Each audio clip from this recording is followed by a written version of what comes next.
तारुफ। हज़रत खालिद बिन वलीद रज़ी अल्लाह ताला अन्हो रसूल अकरम सल्लल्लाहु अलैहि वसल्लम के जलीलुल क़द्र सहाबी हैं। आप एक बेहतरीन सिपह सालार और अजीम फ़ातेह थे। आपने अपनी ज़िंदगी में बहुत सी जंगों में हिस्सा लिया और फ़ौजों की क़यादत की। किसी जंग में भी आप शिकस्त से दो चार नहीं हुए। यही वजह है कि आपका शुमार दुनिया के अजीम तरीन सिपह सालारों में होता है। हज़रत खालिद बिन वलीद रज़ी अल्लाह ताला अन्हो कबीला कुरैश से ताल्लुक़ रखते थे। आपका ख़ानदान बनु मखज़ूम कुरैश का एक मुअज़्ज़ज़ ख़ानदान था। कुरैश की जंगों का सामान तैयार करना और असलहा फ़राहम करना आपके ख़ानदान की ज़िम्मेदारी थी। आपके वालिद वलीद बिन मगीरा ख़ानदान के सरबराह थे और मक्का मुकर्रमा के अमीर तरीन शख्स थे। इसलिए हज़रत खालिद बिन वलीद रज़ी अल्लाह ताला अन्हु की परवरिश बड़े नाज़ो नेमत के साथ हुई। हज़रत खालिद बिन वलीद रज़ी अल्लाह ताला अन्हु ने बचपन ही से ऐसी आदात और मशागिल इख्तियार किए जिन्होंने उनको मुस्तकबिल का एक अजीम कमांडर बना दिया। कुश्ती लड़ना, घुड़सवारी, नेज़ाबाजी और शमशीर ज़नी उनके पसंदीदा मशागिल थे। आपने इन्हीं मशागिल के साथ जवानी में कदम रखा। ज़ुहूर इस्लाम और खालिद बिन वलीद रज़ी अल्लाह ताला अन्हो।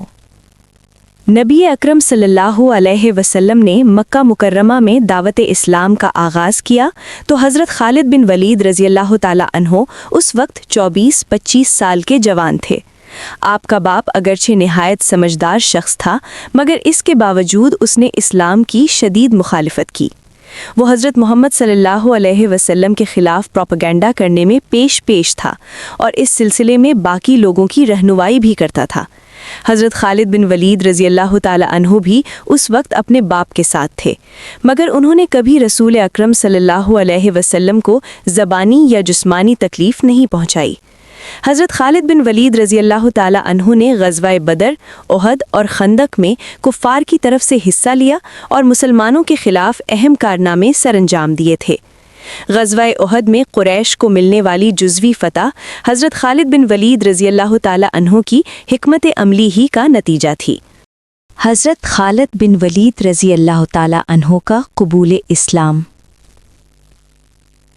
जब रसूल अकरम सल्लल्लाहु अलैहि वसल्लम ने कुरैश के साथ सुलह हुदैबिया का मुआहिदा किया और मुआहिदे के मुताबिक आप सल्लल्लाहु अलैहि वसल्लम उम्रा करने के लिए मक्का मुकर्रमा तशरीफ़ लाए तो शहर के सरकर्दा लोग शहर छोड़कर चले गए।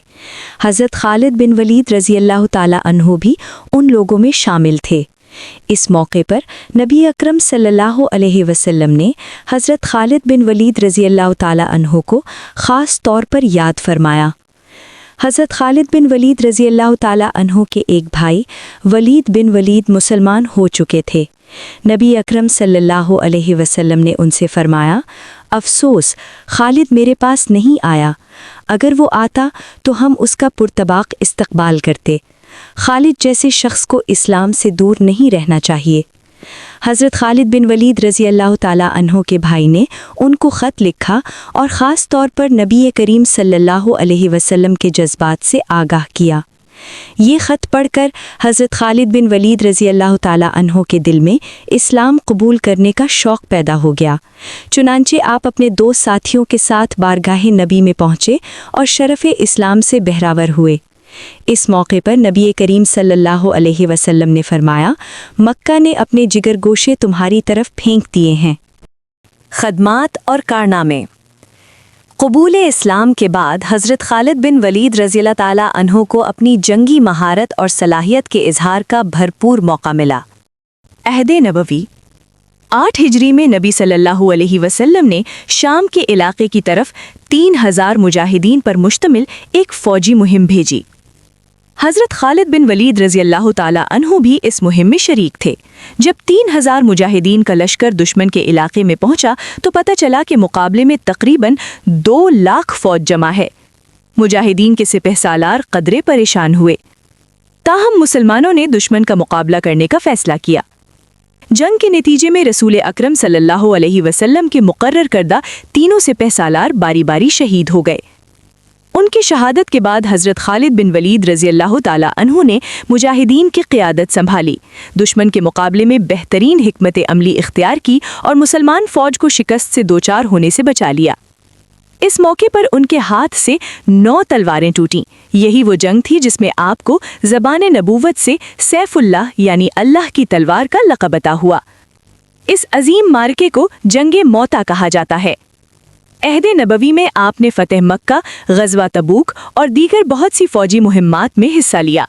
رسول اکرم صلی اللہ علیہ وسلم نے آپ کو عرب کے بہت سے علاقوں میں اسلام کی دعوت و تبلیغ کے لیے بھیجا۔ عزا نام کا بت توڑنے کے لیے بھی آپ کو بھیجا گیا۔ اخلاق و کردار۔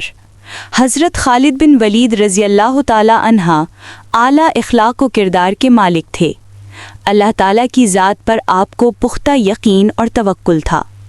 ایک دفعہ آپ نے بسم اللہ پڑھ کر زہر پی لیا اور زہر نے آپ پر کوئی اثر نہ کیا تو مجلس میں موجود غیر مسلم حیران رہ گئے۔ اللہ تعالیٰ پر یہ آپ کے کامل یقین کی نشانی تھی۔ آپ ایک دلیر اور بہادر شخص تھے۔ دشمن کی صفوں میں بلا خوف و خطرہ کود پڑتے۔ دشمن سے مقابلے کے لیے بہترین جنگی حکمت عملی اختیار کرتے۔ آپ نے 100 یا اس سے زائد جنگوں کی قیادت کی اور کبھی شکست نہیں کھائی۔ آپ شہادت کے بے حد متمنی تھے۔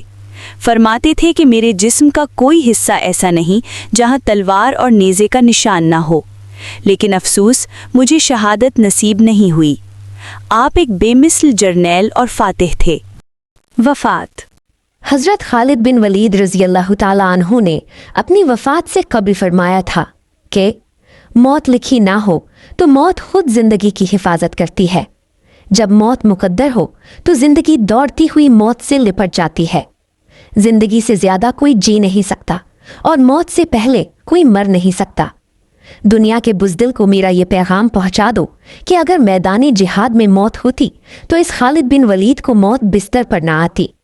حضرت خالد بن ولید رضی اللہ تعالی عنہ نے 21 ہجری میں 61 سال کی عمر میں شام کے شہر حمص میں وفات پائی اور اسی شہر میں دفن ہوئے۔